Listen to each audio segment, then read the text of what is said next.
In today's video, I'm going to teach you how to recall an email on Hubspot.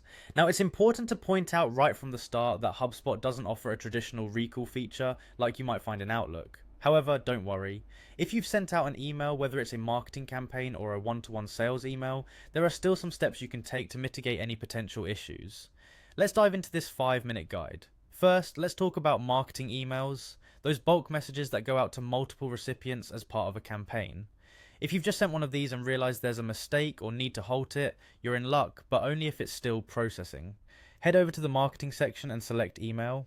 From here, you'll see a list of your recent emails. Click on the name of the email you just sent.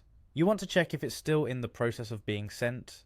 If you see any sending status, you have the opportunity to click pause. By doing so, you effectively stop the rest of your recipients from receiving that email. This gives you a little breathing room to correct any issues. Now, let's switch gears to one-to-one sales emails. These are personalized emails, typically sent through HubSpot's CRM, perhaps using Gmail or Outlook integration. Here's the catch. Once these emails are sent, they can't be recalled through HubSpot. What you can do instead is go to the contact's timeline and send a follow-up email.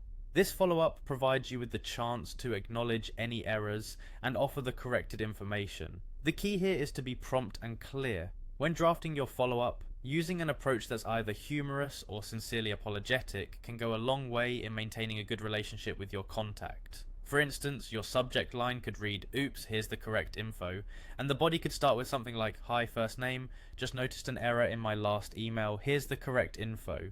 This way you make sure your contact receives the right message while also coming across as courteous and professional. These steps are practical workarounds in HubSpot to manage emails after they've been sent. While HubSpot doesn't allow for direct recalls, understanding how to use these strategies can help you better manage your communications and rectify any errors effectively. By taking these steps, you can ensure a smoother and more professionally managed communication process with your audience. Thanks for tuning in, and I hope you found this guide helpful.